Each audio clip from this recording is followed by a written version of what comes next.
The World According to Humphrey. TV or not TV? Wow, Friday was a great adventure because AJ took me on the school bus.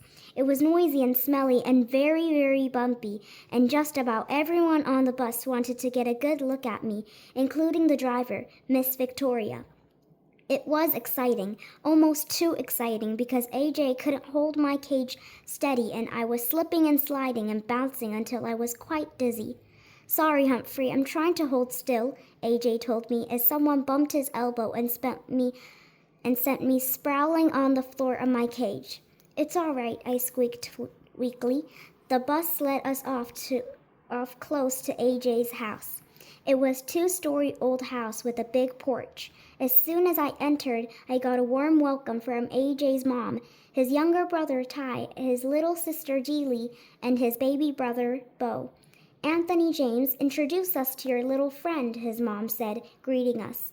Anthony James? Everybody at school called AJ by his titles or just eh?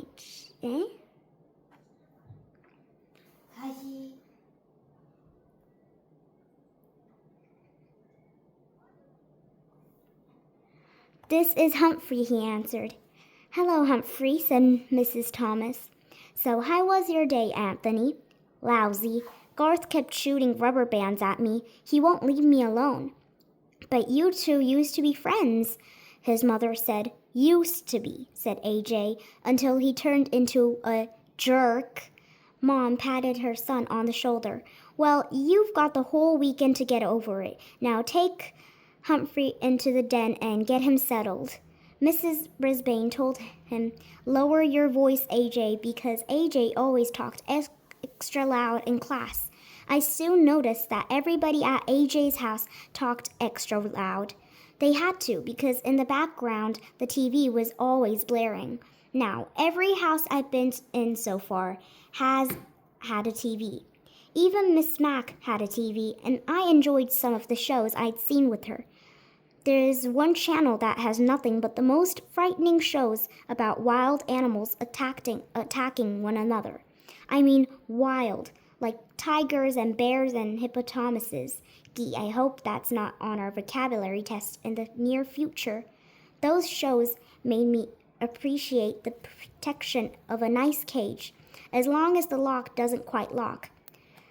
There's another channel that only has people in funny-looking clothes and dancing and singing in very strange places. It makes me glad that I have a fur coat and don't have to figure out what to wear every day.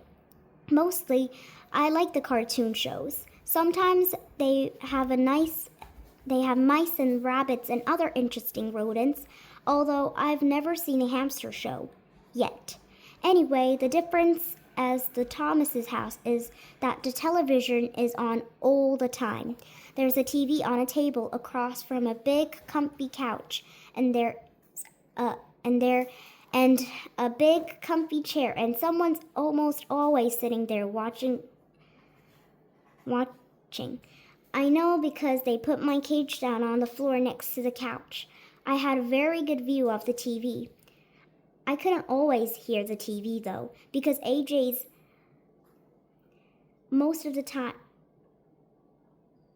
mother had a radio in the kitchen which was blaring most of the time while she cooked or did crossword puzzles or talked on the phone. No matter what she did, the radio was always on. When AJ's dad came home from work, he plopped down on the couch and watched TV while he played with the baby. Then AJ and Ty plugged in some video games and played while Dad watched. Deely listened to the radio with her mom and danced around the kitchen. When it was time for dinner, the whole family took plates and sat in the den so they could watch TV while they ate. Then they watched TV some more. They made popcorn and kept watching. Finally, the kids went to bed. The baby first, then Deely, and later Ty and AJ. After they were all in their rooms, Mr. and Mrs. Thomas kept watching TV and ate some ice cream. Later, Mrs. Thomas yawned loudly. I've had it, Charlie. I'm going to bed, and I suggest you do too, she said. But Mr. Thomas kept on watching. or at least he kept on sitting there until he fell asleep on the couch. I ended up watching the rest of the wrestling match without him. Unfortunately, the wrestler I was rooting for, Thor of Glor, lost. Finally, Mr. Thomas woke up, yawned, flicked off the TV, and went upstairs to bed. Peace at last. But the quiet only lasted about 10 minutes. Soon, Mom brought Bo downstairs and gave him a bottle while she watched TV. When Bo finally fell asleep, Mrs. Thomas yawned and flicked off the TV. Blessed relief. 5 minutes later, Mr. Thomas returned. "Sorry, hamster, can't sleep," he mumbled to me as he flicked on the remote.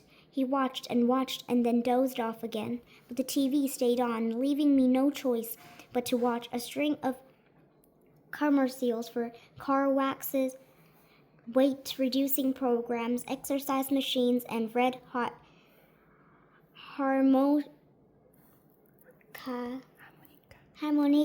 classics. The combination of being nocturnal and being bombarded with sight and sound kept me wide awake. As the crack of dawn, Deeley tiptoed into the room, dragging her doll by its hair, and switched on to a cartoon show about princesses. She watched another show about cats and dogs. Scary. Then Mr. Thomas woke up and wanted to check some sports scores. Mrs. Thomas handed him the baby and his bottle, and soon the older boys switched over to video games and their parents watched them play. It was loud, loud, loud, but the Thomases didn't seem to notice. "What do you want for breakfast?" Mom shouted. "What?" Dad shouted louder. "What do you want for breakfast?" Mom yelled. "Toaster waffles," Dad yelled louder. "I can't hear the TV," Ty hollered, turning up the volume. "Do you want juice?" Mom screamed. "Can't hear you," Dad responded. And so it went. With each new question, the sound of the TV would be turned up higher and higher until it was positively defending. Then Mom switched on her radio. Like Thomases were a perfectly nice family, but I could tell it was going to be a very long and noisy week, and unless I came up with a plan. So I spun on my wheel for a while to help me think, and I thought and thought and thought some more, and then it came, the big idea. I probably would have come up with it sooner if I could have heard myself think. Around noon, the Thomases were all watching the football game on TV. Or rather, Mr. Thomas was watching the football game on TV, while AJ and Ty shouted questions at him. Mrs. Thomas was in the kitchen listening to the radio and talking on the phone. Deeley played peekaboo with the baby in the cozy chair. No one was watching me, so I carefully opened the lock that doesn't lock on my cage and made a quick exit. Naturally, no one could hear me skittering across the floor as I made my way around outside of the room, over to the space behind the TV cabinet. Then, with great effort, I managed to pull out the plug, one of the most difficult feats of my life. The TV went silent, beautifully, blissfully, silently silent. So silent, I was afraid to move. I waited behind the cabinet, frozen. The Thomases stared at the TV screen as the picture slowly went dark. "Ty, did you hit that remote?" Mr. Thomas asked. "Nah, it's under the table." "Anthony, go turn that thing on again," Mr. Thomas said. AJ jumped up and hit the power button on the TV. Nothing happened. "It's broken!" he exclaimed. Mrs. Thomas rushed in from the kitchen. "What happened?" Mr. Thomas explained that the TV had gone off, and they discussed how old it was, 5 years, whether it had a guarantee, no one knew, and if Mr. Thomas could fix it. He couldn't. Everything was fine, and it went off, just like that. "I guess we better take it to get fixed," Mr. Thomas said. "How long will it take?" Deeley asked in a whiny voice. "I don't know," her dad replied. "How much will it cost?" Mrs. Thomas asked. "Oh yeah," her husband said. "I forgot. We're a little low on funds right now." The baby began to cry. I thought the rest of the family might start crying too. "Well, I get paid next Friday," Dad said. AJ jumped up and waved his hands. "That's a whole week away. I'm going to Grandma's house. Her TV works." said Ty. Me too, Dealey chimed in. Grandma's got her bridge club over there tonight, Mom said. I know, Dad said. Let's go to a movie. Do you know how much it costs to go to a movie? Mom asked. Besides, we can't take the baby. Oh, they whined and blickered for quite a while. They got so loud I managed to scamper back to my cage unnoticed. Then I guess I dozed off. Remember, I had hardly had a wink of sleep since I arrived. The bickering was a nice, soothing background after all that racket. I was only half asleep when the squabbling changed. But there's nothing to do, Dealey whined. Her father chuckled. Nothing to do, girl. My brothers and I used to spend weekends at my grandma's house, and she never had a TV. Wouldn't allow it. What did you do? AJ asked. Oh, we were busy every minute, T recalled. We played cards and board games and word games. And we dug in her garden and played tag. He chuckled again. A lot of times we just sat on the porch and talked. My grandma, she could talk. What'd you talk about? Ty wondered.